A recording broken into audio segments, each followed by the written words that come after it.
A big hello and hearty welcome to all Sydney Malayalam Live viewers from around the globe.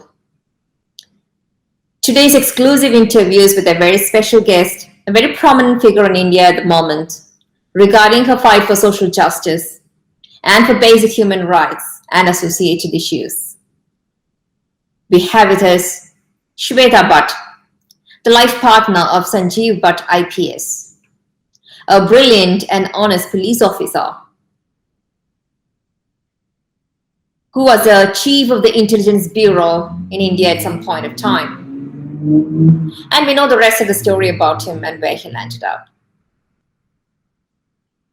Today, Shweta ji is going to share with us the agony, the despair, and the trauma that the family has undergone in their fight for justice and in their attempt to get Sanjeev Bhatt released. I'm Deepa from Melbourne, and Shweta ji will be joining us from India. I welcome all viewers and Shweta ji to this exclusive interview. Thanks for inviting me. Thank you. So, as for the stories and all the news that you've heard back from India, we have felt like the social setup and the government has been continuously harassing you and your family in different ways, and also like not providing enough security, personal security to you, and also even been destroying your house, which you have been living for many years. So, in the light of these situations, could you please share with us the circumstances that have led to the sentence of Sanjeev Bhatt LPS, who was a chief of the intelligence bureau? On 5th September 2018, say some 40-50 police officers barge into my house and they take away Sanjeev Bhatt for questioning, under the pretext of questioning him. And it has been 29 months plus and he's still not home. So I have been fighting, I have been struggling for his bail since 29 months now. Moving from one court to another, from lawyers' offices, from Palanpur to Jamnagar. These are places in Gujarat, to Ahmedabad, to Delhi, meeting people, meeting lawyers, strategizing with them. But at the end of everything, even today, we are still struggling for bail. And this all started like when my husband started deposing before the Nanavati Mehta Commission and other commissions as well. He was the chief of intelligence then, and he was asked to come and depose and give a report regarding the riots which had taken place in 2002 in Gujarat. And he gave a detailed report in that matter as to how the government and then the CM, now who is the PM, Narendra Modi, was responsible either by failure or by design, but whatever way, the government and the CM were responsible for the riots that took place in 2002. So, as soon as he deposed before them, it was from the same evening in 2009. Since 2009, we have been started facing several difficulties, problems, and it has been like they keep on increasing day by day, like the form, the gravity of the problem, the gravity of the harassment. And so, in fact, Supreme Court had ordered a Y category security for Sanjeev Bhatt because he is the sole surviving witness in this affidavit which he had filed before the government. So, but no, the security was never provided. Whatever minimal security we had was withdrawn. My house was broken down, the house in which me and my ancestors were living in. So it's an old house. So under the pretext of illegal constructions, nothing was constructed. So, but that also apart, without giving us any warning, without even allowing me to remove things from my house. They were in such urgency, they just wanted to bulldoze the half part of my house. And they did that very effectively. And on top of that, they gave me a bill of 2,50,000 which I was supposed to pay for demolishing my own house. So that is the thing which they have done. Then I met with an accident, which I personally believe that it was planned, because my car was hit by a truck on a road where trucks were just not allowed. And the truck was absolutely new, without numbers, no papers, no number plate, nothing at all. Driver also didn't know any language, and he fled away. And whatever, I survived, me and my son. But yeah, that was the thing that they did. And people keep roaming about my house. They keep watch as to where I go. They click photographs of mine. They constantly keep in watch on who comes to my place, and all those things, constantly threatening me and my family in whatever way they can. So these are the circumstances we are facing right now. Okay. It's really sad to hear about these situations that you're facing, the trauma that you're facing, the Yeah. threats that you're facing. And I have learned from the many of the interviews that you've given and from the news media that in 2011 he was detained for 17 days for a fake case or something like that. Yeah. And this is the second time he's been sentenced from 2019 up to present. Yes, 2011, after he started deposing, they wanted to threaten us, maybe. That is what I feel. It's my personal feeling, and I think it's true as well, that they wanted to threaten us. "Okay, be aware now, just shut up, and otherwise, we can do anything we can." But at that particular time, he was detained for 17 days, but the public came out on the streets for Sanjeev Bhatt. And he was the CM then, he was not the PM then. So he had certain restrictions also. Mm, And he did not have that absolute power which he has right now. The government, which, because in the center there was Congress, and in Gujarat there was BJP. mm, So they were restrained a bit by that. mm, But the people came on the streets. There was, and even at that time, and even this time, I have never ever had to defined by saying that my husband is innocent. Everybody knows that fact. So, God bless. So, even at that time, it was the same case, a fake thing, a very fictitious case was being imposed on my husband. But ultimately, we got bail after 17 days. But what happened after that was my husband did not stop, he did not deter, and he became the voice of millions of people now. So he's still fighting for justice. He always fought for the justice of people. He became the voice of people who could not raise their own voice. And so yeah, that was the case. And Yes, so I find that this has been happening from a many number of years, from 2011 onwards. So you have it's been, kept on increasing. As I told you, the gravity and of harassment. yeah, and he never kept away from his duties of being of yeah. So that's so amazing about a person. And as you said, he is actually supporting millions of Indians. Yeah. See, everyone has got human rights issues in India. So everyone, so she's actually it's not just once what do you call a sole case or anything, but it's just um, millions others also. Probably that's why many others are supporting him, because everyone have got their own human right issues, Oh, which yeah. they Yes, yes. yes. Everybody is fighting their own battle, if we say in Mm, a proper way, then yes, everybody is. But mm, my husband, he has always been a very honest officer, very yeah, upright, very diligent officer. And he always thought that he is a public servant. He is not a servant of a particular politician. So he should do whatever is good for the society rather than blindly obeying. And what we say is like, he did not perform his duty out of greed or fear. mm, So that was the thing.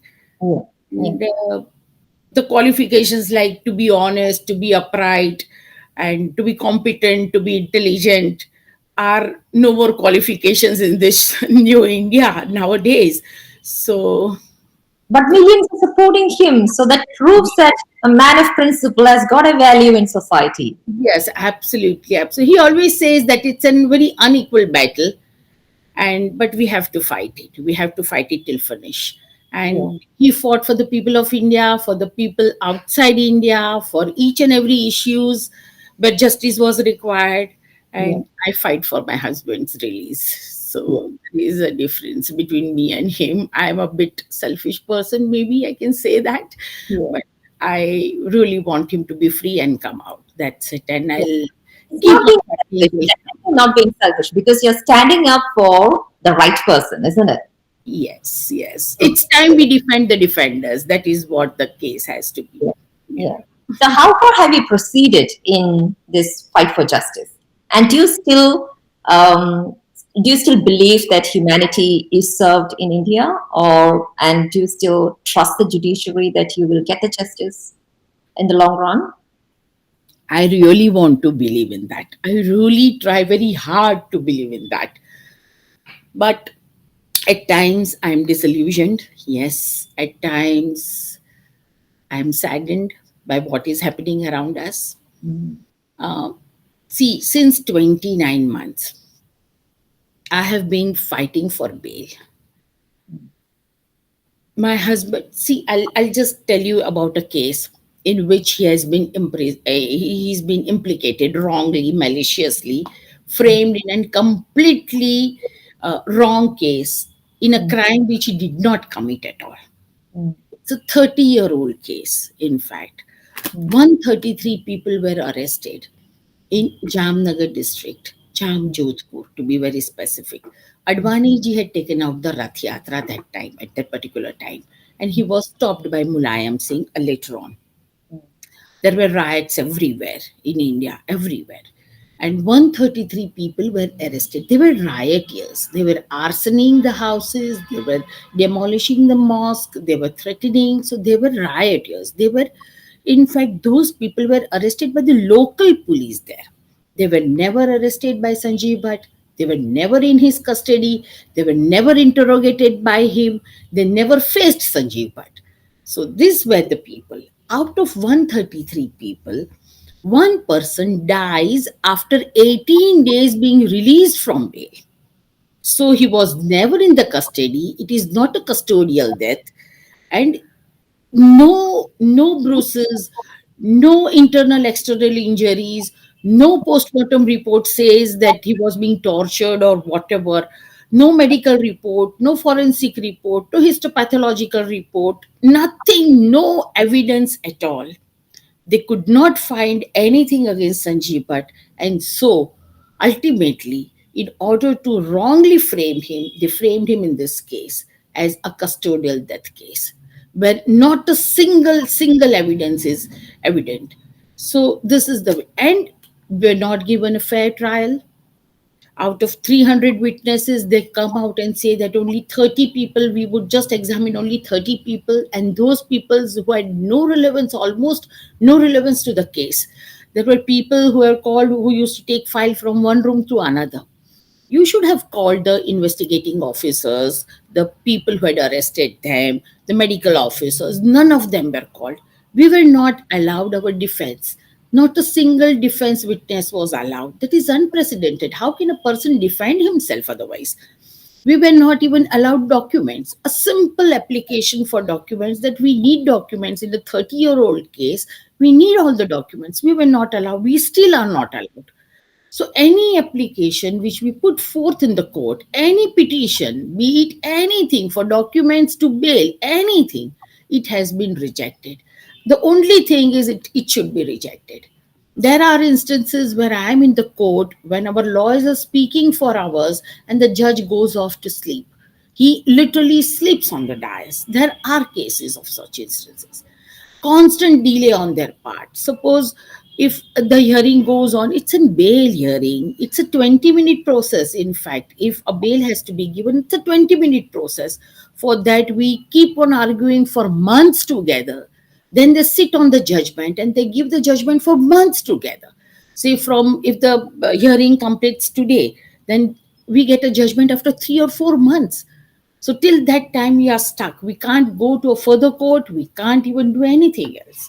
So there are so many types of harassment which they call. Acha, all the eminent and prominent lawyers, they are either threatened or whatever, but they refuse to take our case. So now the people who are fighting for us are either friends or are very close associates of us, or maybe in goodwill, very few of them. Kapil Sibal Saab is the one who is fighting our case. He is an excellent human being, an excellent lawyer, but yes, very few of them. And on the other side, from the government side, battery of lawyers come. You could see that 15 people of them are there. And so there is, this battle is unequal, absolutely, and we have nothing to fight with. So whatever things we want, we are constantly denied. So it becomes very difficult to sustain your faith in the judiciary, after a while. But as I say, I have no other option as well, to just have faith in it. So I hope that they remember their oath and they stick to it. And one day a person might come on a dais who would really believe in justice. See, the thing is, the judges of the Supreme Court are considered to be gods, in fact, because they deal with the lives of so many people. I somehow believe that the courts have been chaired by lesser gods now, maybe. Let's hope justice prevails. Yeah. Yeah, that's true. That, in the previous years, we just believed that India has the best constitution in the world and the best judiciary, the best judicial system in the world.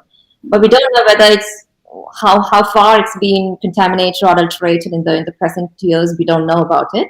But that's why I asked the question, like, do you still believe in the judicial system, that you will get justice or not? Anyway, we will wait for it, and we still Yes. need to keep faith on our judiciary that. Yeah. Absolutely. Absolutely. Because We it's have. not one case; it's a case of millions. There are millions of others also might be facing. Yeah, absolutely. I mean, so many people are constantly being arrested. Free thinkers, be it students, be it intellectuals, be it artists, anybody who raises their voice or who questions this government. Yeah. So but they have what we say. And that sounds like a different criticism, isn't it? They That are sounds not open to criticism. They are just not open to create. And any questions asked to them is like asking a question against the nation. You are labeled as an anti-national. Government is not nation. Government is government. Nation is nation. So we have elected you for us. Believe that you would be a good representatives of us. So you are not the nation, but that has to come very clear in their head. yes, exactly. Yes. So now the next one that I have is mainly a personal question for you. Okay, is you're a woman and I'm a woman, so it's like something between women. Okay, Yeah. yeah. Well, see, I've seen many interviews of yours. Since I was researching for this particular interview, I've gone through many other interviews that you've given to the media and to persons and all that. Mm. And I've seen that there is always what do you call a calm attitude that you maintain in all your interviews, and a very serene face, a kind of a jovial, a pleasant, this is not the way maybe many others would react, because we can understand the agony that's going on in your mind. Yeah. All right, but maybe because this is happening from a long time, or maybe because of your personality, you have kind of attained an emotional maturity over years, I believe, and that's reflected on your face. So the kind of attitude that you maintain, it just amazes me. When I was going through all these interviews, it really gives me a lesson on how a woman can be, what we call as that feminine energy that we have. Okay. Compliment. I will take this as a compliment. Of course, it's not just a blank compliment or anything. There's something that I felt, and See, I was 20 and my husband was 21 when we fell in love with each other. oh, beautiful. And we almost grew together, and we always, like, we were friends before. We were both preparing for the civil services. And Jamnagar, the case in which he has been implicated right now, wrongly implicated, maliciously implicated, was his first posting. So many dreams, a man of 20 to 23, when he is in the district, the chief of district. So many dreams. He would change the world and he would change India and he would bring certain changes to the system and whatever. So, in fact, we both grew together over the years. And somehow our likes, dislikes, everything matches so much that whenever he takes a decision, it is always like, yeah, I would also have taken the same decision if I were in his place. So there is no regret. As far as the whole thing is concerned, there is no regret. It's a chosen battle, yes. It's a difficult, unequal battle. We agree with that. But that doesn't stop us from fighting. So what he did was absolutely right. I agreed with him. And what I'm doing right now for him, so it was bound to be that way. So Exactly. there is no regret. And yeah, there are difficulties, but I draw my strength from him, from my children. And if they are around, and if people whom we matter, and if they feel that we are right and what we are doing is perfectly okay, and then I think there is no question of anything else. Nothing else matters to me. At times, I'm not always this calm. At times, I do cry. I lose my patience. I get frustrated. Absolutely, I do that. Whenever I remember my husband, I lose control of myself. I do that, all those things. But again, I regain my control because I can't afford to be weak. That is one thing. Exactly. I just cannot afford to be. So I have to be constantly alert mentally, physically, and in whatever way, in whatever things which I can do to bring my husband home. I keep on doing that. So that's it. See, that's one of the purpose of doing this interview itself, because we wholeheartedly support you in your fight for justice.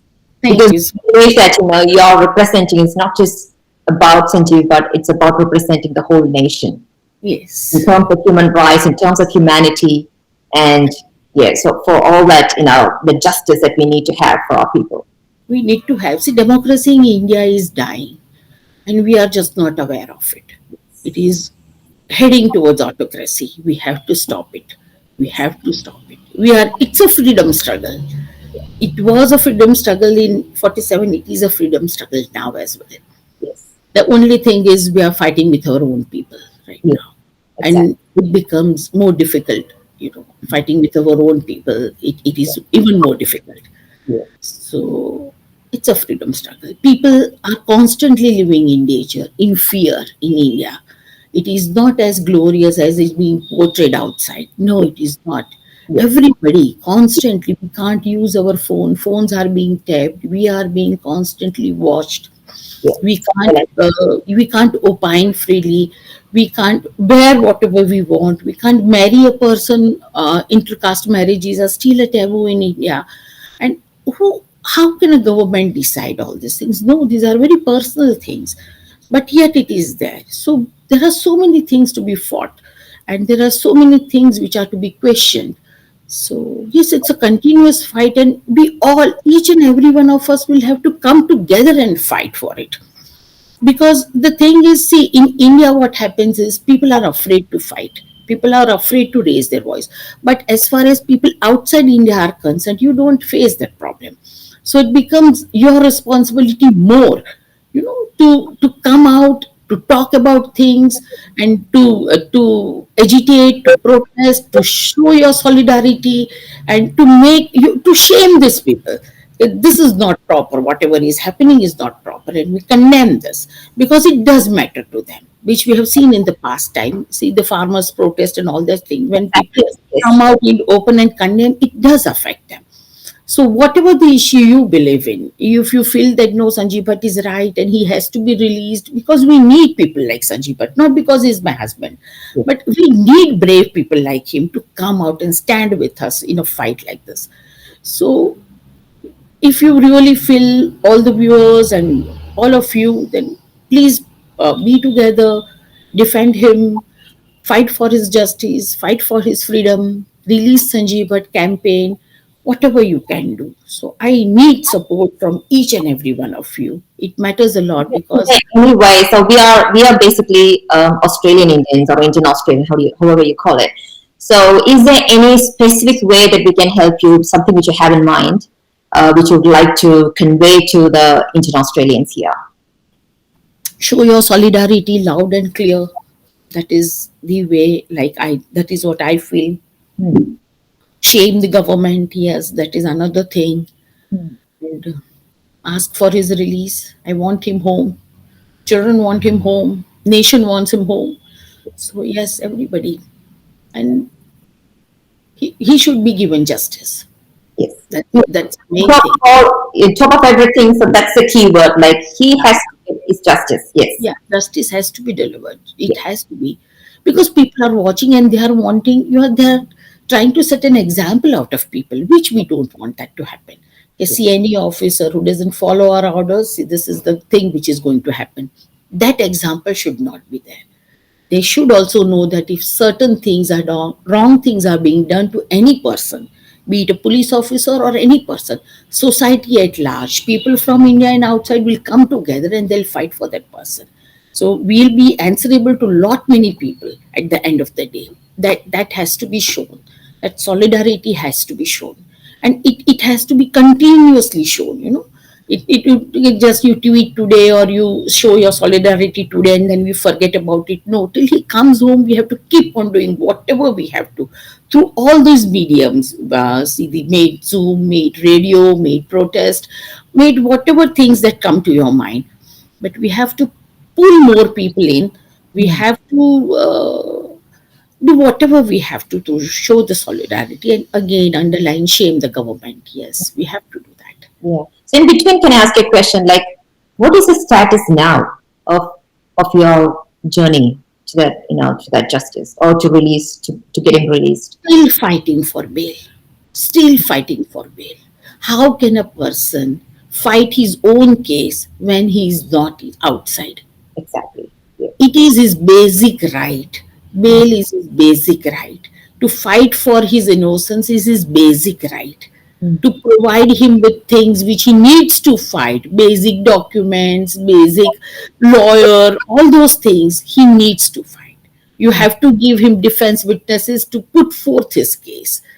Uh, These are basic things. See, if he is outside, if he constantly meets lawyers, if he strategizes his case because he knows his case better than Yeah. anybody else, Yeah. Yeah. how can he fight? Yeah. Basic bail.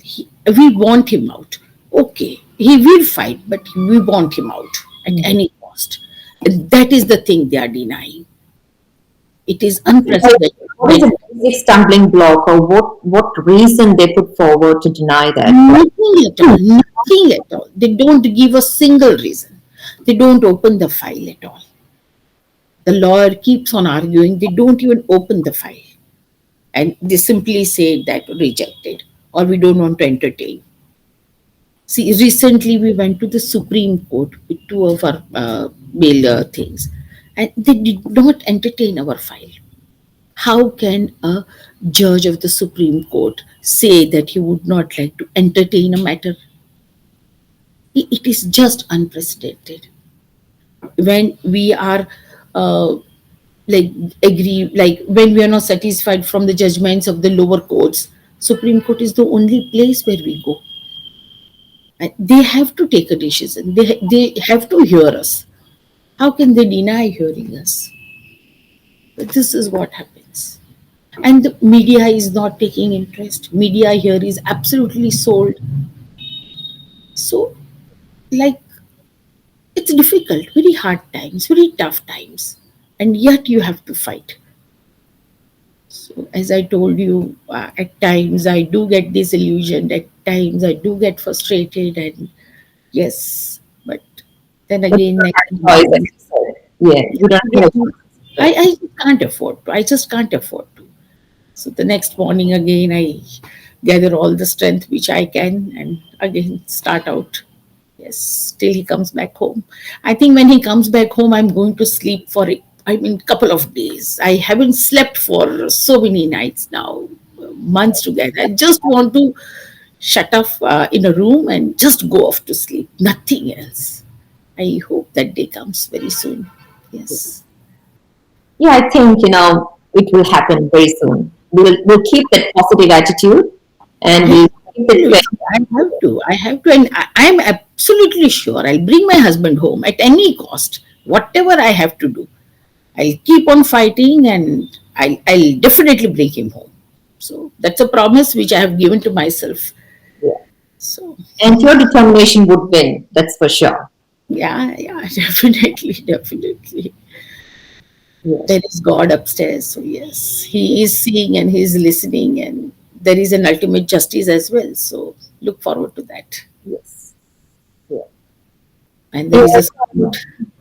So many people are with us. yes, So as we say in Gujarat, in Hindi, the dua, dua kam kar jati hai. So there are so many people praying for us. yes, I think yeah. yes.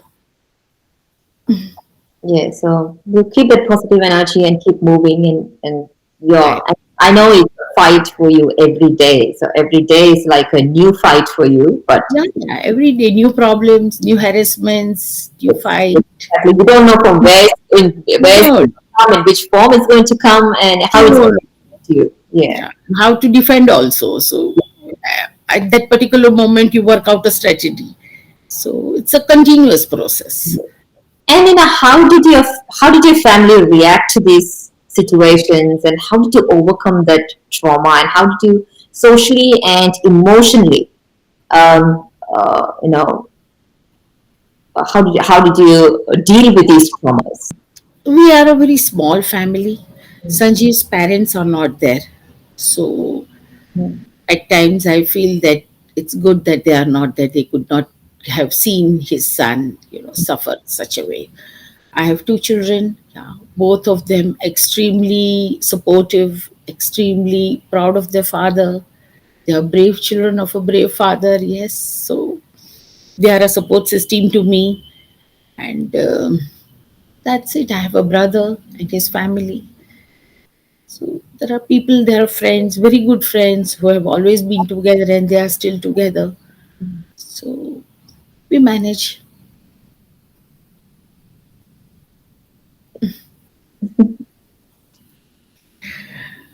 It's, It's a very hard journey. It's a very, very hard it's a journey. very hard journey. But But as I there's said always a light earlier, at the end of the tunnel, as we say. Yeah, it's always as I, the end of the tunnel. Yeah, so yeah, we'll. yeah, absolutely there is and there has to be. Otherwise, it's going to be a very tough fight then.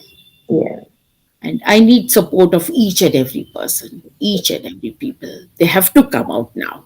yes, If not now, when? I constantly say that. But if you are still silent, then it's not done, it's a crime. yes. So you have to come out in support and Yeah, show.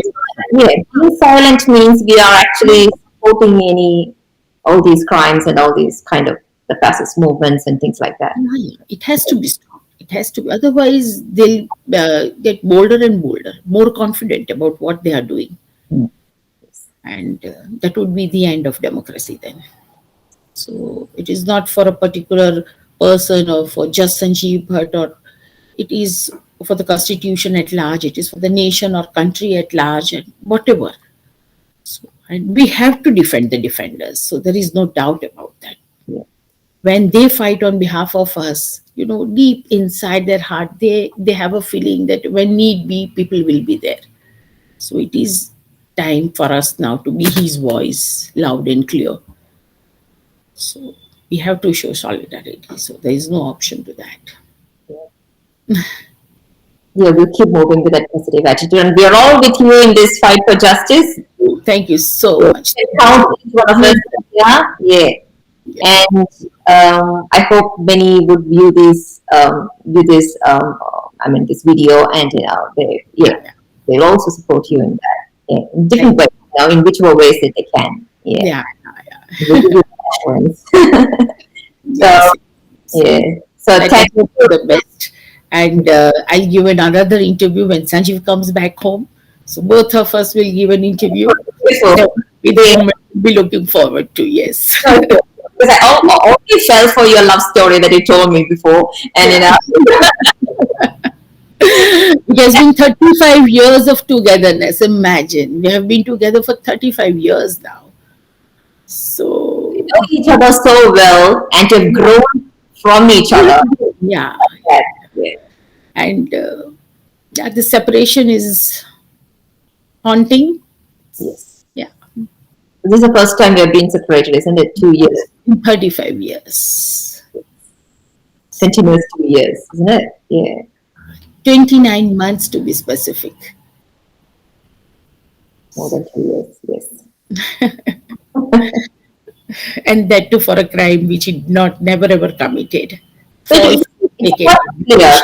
quite clear that was a pre-planned one against Yeah, him. absolutely, absolutely. They want to silence him. They want to break him, and which we don't want. Like I would never let it happen to him. He's a very strong man. Even now, even when I meet him, when I go to the court or that way, he's composed and with a slight smile on his face, and yeah, very strong man, very honest man. I'm extremely proud of my husband, to be specific. Yeah. And that same emotion is reflected on your face too. Like, Yeah. yeah. Such a privilege, talking to you in person like this. It's such a privilege for me. And, Pleasure is mine. Pleasure is all mine. and yeah, on behalf of Sydney Malayalam Live, a big thank you to you for joining us today and giving your views and sharing your views and what your family have gone through, and sharing everything with us about this case. And I'm extremely thankful for you, and thanks for having me here. And I would take this opportunity and request the people of Sydney, be it Indian or non-Indian, whatever, whoever, please stand in solidarity with Sanjeev Bhatt.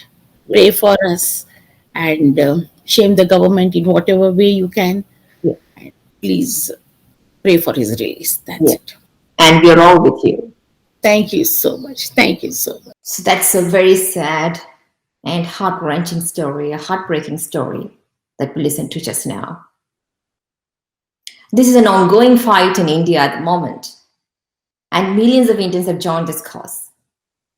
If you feel that this struggle is important to each one of us, please join the Free Sanjeev Bhatt movement and also try to be a member of the Free Sanjeev Bhatt Facebook group. Thank you.